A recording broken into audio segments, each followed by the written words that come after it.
Newly appointed female deputy chiefs in Cameroon want to make some changes. They are challenging the custom of childhood marriage in the region where rates are highest. In a bid to end irregular migration and transnational human trafficking, Nigeria and Niger Republic signed a memorandum of understanding in Abuja. Hello and thanks for tuning into the show that goes around the continent to bring you stories near and far. I'm Chamberlain Osoa, Channels Television here in Lagos. I'm joined by Vincent Makori from Voice of America in Washington.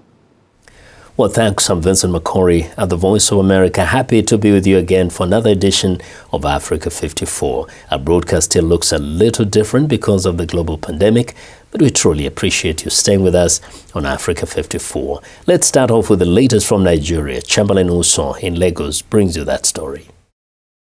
Nigeria has signed a memorandum of understanding with the Niger Republic to put an end to irregular migration and transnational human trafficking in the region. An agreement was sealed at the Federal Capital Territory, Abuja. Niger is a major transit route for undocumented migrants to Europe from many West African countries, including Nigeria. I'm the ambassador of Austria. Representatives of the government of Niger Republic and officials of the Nigeria's Foreign Affairs Ministry signing a memorandum of understanding in Abuja to address the challenge of irregular migration and trafficking in person. This agreement is the first of its kind in the joint efforts between Nigeria and Niger to end human trafficking and irregular migration. Two nations that are contiguous to each other have decided to fight a menace that is common to them both, which is trafficking in persons. The Director General of the National Agency for the Prohibition of Trafficking in Persons, NAPTIP, explains the rationale for the MOU.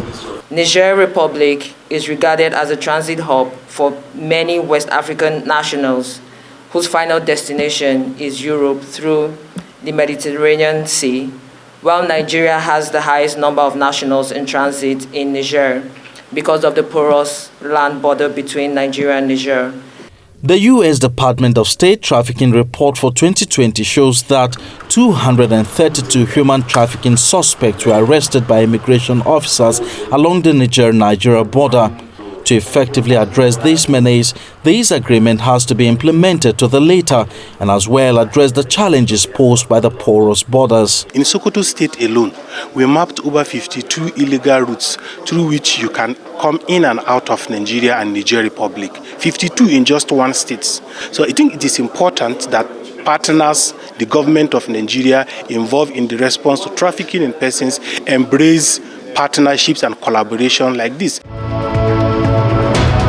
Joining us to discuss this is a humanitarian activist and coordinator at Adopted Camp, Mr. Olatunji Olanrewaju Barewa. Glad to have you on Africa 54. Thank you for having me, Chamberlain. So, how do you think this Nigeria MOU will address the border challenges, particularly the human trafficking and irregular migration? For the first time, there's at least a framework for interaction between Nigeria and Niger Republic for proper coordination, especially in terms of monitoring of movements across our both borders. And when you look at it, Nigeria shares a border with Niger Republic that travels as far as 1,600 kilometers. And that's huge. It's very difficult to manage.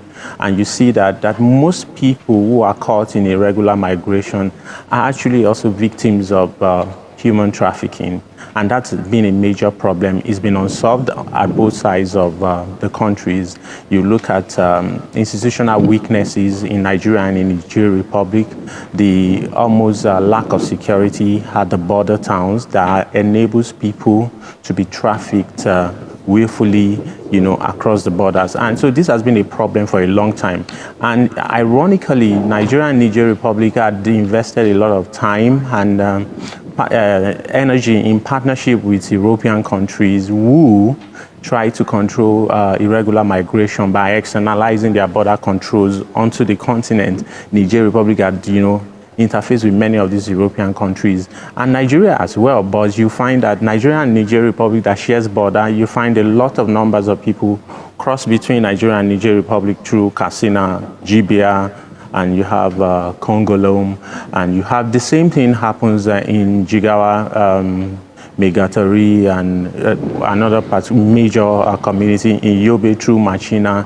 There are a lot of places where Nigerians cross into Niger Republic, but we've not been able to set up a very solid coordination and framework to, manage prosecution, to manage prevention, to also, sensitize those communities around there, and so that there can be early warning when people are crossing over. But this is a big win for both countries, and it will go a long way in addressing some of these challenges that we're battling with. Well, since this is the first of its kind, and given some of those challenges you've just highlighted, do you see two countries adhering strictly to the content of the MOU? Yeah, that's always a challenge. Implementation is always a challenge in both countries. What it will require is we both have to raise our game in terms of enforcement, because most people who are the core, would I say, beneficiary or perpetrators of human trafficking on the Nigerian side and on the Nigerian side have actually, most of them have been going scot-free for a long time now. So, but what this framework, what this MOU has done, it has also enabled a marriage of the enforcement agencies to be able to, continue with their investigation on both sides of the borders. The Nigerians can, the enforcement agency can come here for investigation and even arrest, and Nigeria can do also, on the other side. And that's one of the most important wins of this thing. But when the rubber meets the road, we are going to come down to the point of enforcement and implementation of this MOU. But I think there's a lot of commitment on the part of NANTIP. They've shown a lot of vigor and commitment over the last couple of years to try and reduce or even stop irregular migration and human trafficking, which is really, it's a problem for Nigeria. Nigeria with over 200 million people. And you look at Niger is, it's a migratory crossroad between West and Central Africa. And most of the trafficking that happens out of the continent towards the Mediterranean, everybody goes through Agadez and Niger Republic. About 90% of people from West and Central Africa go through Niger Republic. And the other side of the coin is that close to about 25 to 30% of these people are Nigerians, and which is a constant worry. The Nigerians keep crossing through the border, and you have to be able to find a way to stop them. And not just stop them, stop the enablers, people who perpetrate crimes, deceive people into being trafficked, extort money from them. And a lot of people have built a lifestyle around human trafficking on both sides of the borders. People have, accumulated enormous resources and wealth through this trend. It's been going on for decades, for over 30, 40 years, until, we started having huge calamities on the Mediterranean while people try to cross into Europe. A lot of attention were not turned into it. And there are also, data will show that most migratory movements happens even within Africa, and we pay little attention to it. There's a lot of criminalities, in the ungoverned spaces between Nigeria and Niger Republic. People get killed. A lot of people just disappear, and there's no tracking. We don't know how to find them. We don't even know whether they are still living or not. So there are a lot of missing persons in the course of the migratory movements between both countries. So this is good, and implementation will be the big thing. It's the elephant in the room, and we have to, everybody has to come to the table and continue the advocacy, pushing government, encouraging government to do more and to move forward more. But this is very good. And I think also there's an agency that is involved in this, the International Center for Migratory Policy Development. They've actually been, the moment they step into this was able to see the light of the day. It moved forward. That's not to undermine the contribution of a lot of other people, other countries who have tried to bring this to light. But it's a good thing, but implementation will actually be what we have to wait on. It's the elephant in the room, and I hope that we succeed at this. All right, then, Mr. Olatunji Baruwa, thank you very much indeed for your perspective and time. Thank you. Thank you for having me. We want to know what you think about Africa 54 and the stories we cover. Join the conversation on Facebook. The address is Africa 54, and check out our headlines 24/7 on voaafrica.com. After the break, rehabilitating opiate addicts in South Africa.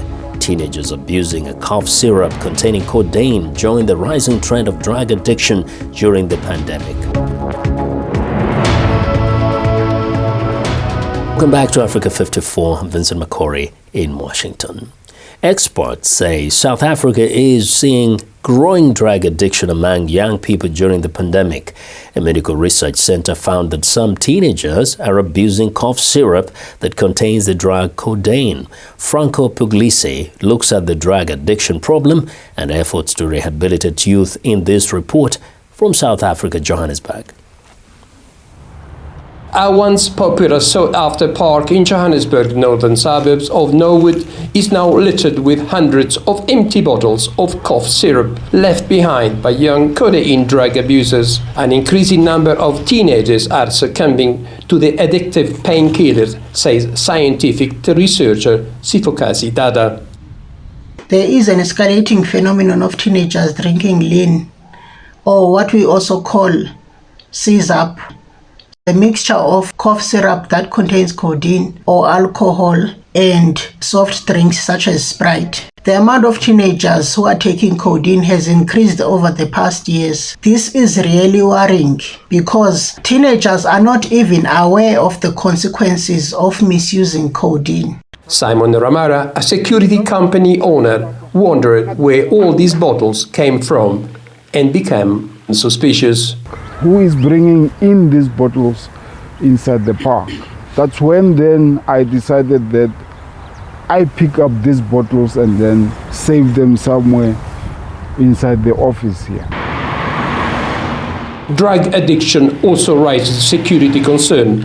Angelo Costogolu, a leader with a Norwood community patrolling group, says they work in tandem with the police to combat crime. We are the eyes and ears of the police force. We do not get involved with arresting people. We can detain them until the police come through, but we are not allowed to arrest people. The cough syrups are available over the counter in South Africa's pharmacies.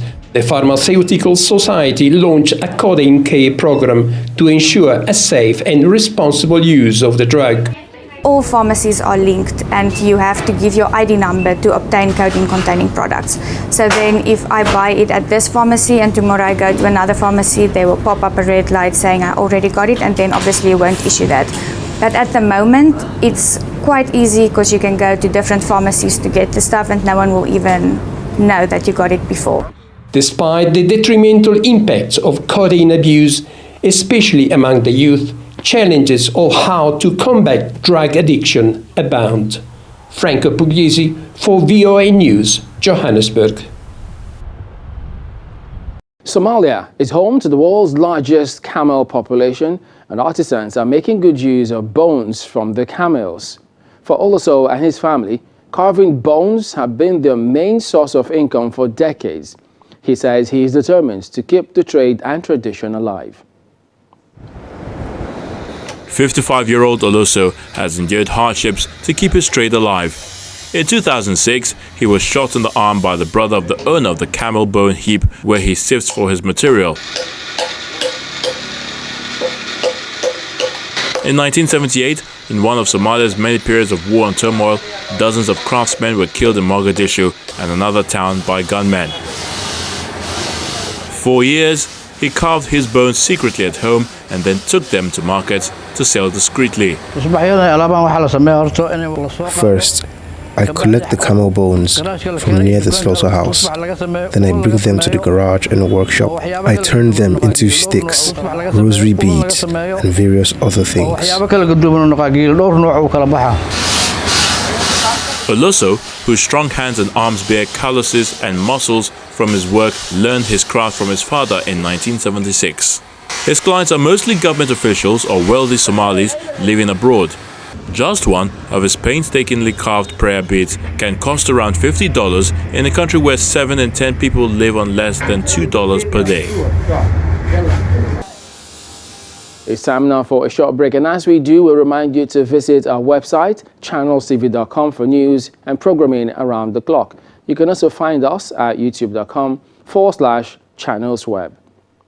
Still to come, motorcycle brake cables, plastic garden furniture, and salvaged lumber contribute to the gritty sound of guitars made by this Congolese musician. Welcome back to Africa 54. I'm Vincent Makori in Washington. In northern Cameroon, councils of traditional rulers were customarily all men, but in the last 2 years have opened to women. These pioneer female deputy chiefs are battling early marriage in a region with Cameroon's highest rate of child marriage. Moki Edwin Kinteka narrates this report by Anne Nzeoku in Mokolo, Cameroon. Fadimatou Adamou's parents 2 years ago arranged her marriage as a 16-year-old to a man more than twice her age.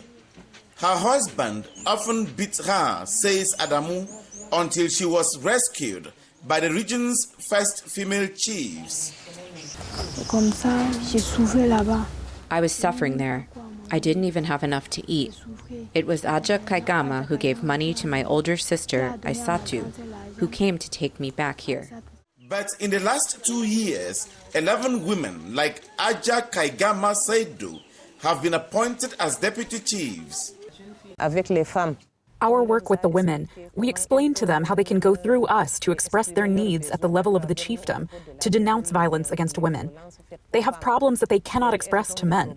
It is through us that they easily express their needs. The UN's Children's Fund says while more than a third of Cameroonian girls are married before the age of 18 and miss out on school, the rate jumps to 60% in the country's north. Student Aisatu Chanigi got pregnant when she was 15 years old. Her parents wanted to pull her out of school and marry her off, but the women chiefs convinced them otherwise. They came to talk with them to convince them that even if I have a child, my parents do not abandon me. I have the right, I have every chance in the world to succeed. A self-taught Congolese, Jean-Luther Misoko Nzalaya, fondly known as Soklo, has used a variety of recycled materials, including motorcycle brake cables, plastic garden furniture, and salvaged lumber to create guitars that sing with raw intensity. Soklo's passion began in his village in Kikwit, southwestern Congo in 1975, when he dismantled and copied a guitar a friend had gifted him. In a tin shed in the back streets of Kinshasa, Democratic Republic of Congo's capital, a barefoot 61-year-old man, Jean-Luther Misoko, aka Soklo, uses a hand drill to bore holes in a lump of wood that is starting to resemble the neck of a guitar.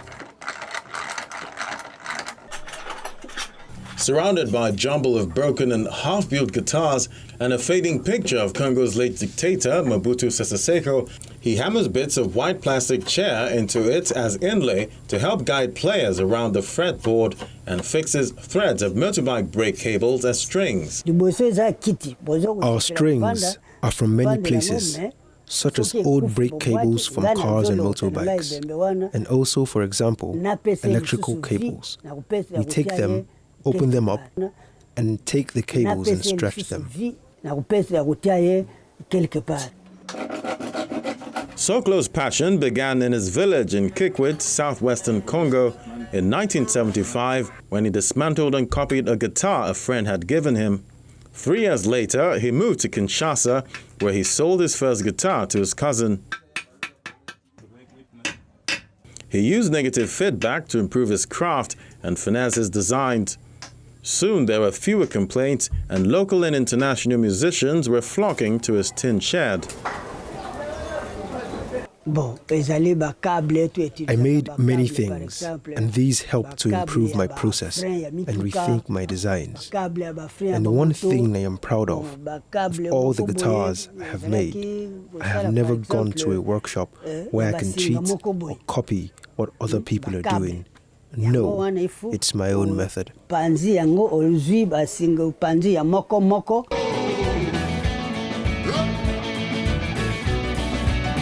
Yarrow Papa, the French guitarist who toured with rock and roll singer Johnny Hallyday for years, has bought 4 of Circular's creations.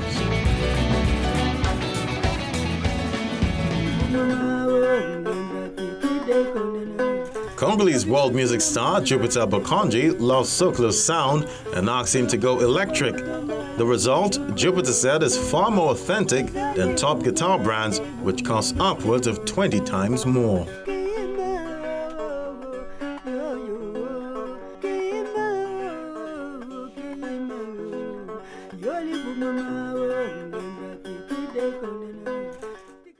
The different diaspora groups that now make up the United States inevitably have fought for representation through the voting process. VOA is profiling a group of emerging politicians from the African diaspora who are changing the face of American politics. One is Samba Balde, who hails from Gambia. My name is Samba Balde. I'm the first Gambian American elected to Wisconsin State Legislature. I came to Wisconsin almost about 21 years ago. It was December of '99 was when I immigrated basically to the United States. I would call Madison my home all my American life. I've lived here. I seek political office in Madison for many reasons, from race relations to just services that usually local government would provide to their constituent and was not happening. Housing for communities of color particularly was very bad. Wisconsin ranks, I think, worst or second worst in the whole of this country. So those statistics and some of the inequalities was really what triggered me to consider running for office. It was in 2020 that this opportunity came for me to run for state assembly. And I think diversity and my record at the city council really spoke to my community as to whether or not I can serve them well at the state level. Generally, the way I reach out to my community is I do have coffee out there in the community, what I would call listening sessions for my constituent members. And, you know, in many cases, in fact, it's people who do not look like me in terms of skin color who comes to this meeting and express their concerns and things like that, or issues that they are faced with. What is it that you are challenged with? What is it that you would like to see me go after before my time ends or my mandate with you ends? My son is 10. He has ADHD, a sensory processing disorder, a mood and adjustment disorder, and what's called disruptive mood dysregulation disorder. I have been the biggest advocate for him, but I have had the hardest time finding resources. You can put your name and email address here. Absolutely. We'll provide and probably arrange more meetings with you and maybe. And so those interactions has been very, very good. You know, when I was elected, I was the first Muslim ever to be elected at the city council, the first African immigrant to be in the council. But by the time I left, we have 2 Muslims to be elected, one of them a female. I think I measure my success through giving access to my community, but also at least having some of my community members be part of city and local government. Thank you to all of you for being here. Thank you also for believing in me and supporting me and voting for me and just being part of my life journey. I'm very appreciative of all that.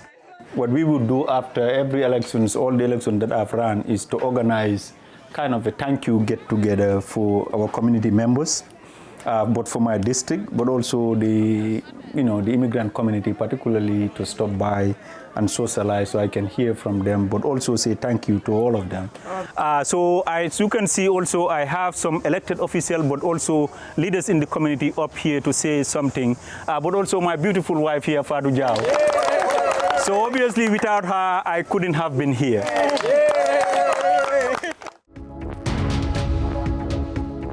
That's our show for today. You can find all the continent's top news and world news online at voaafrica.com. Check it out.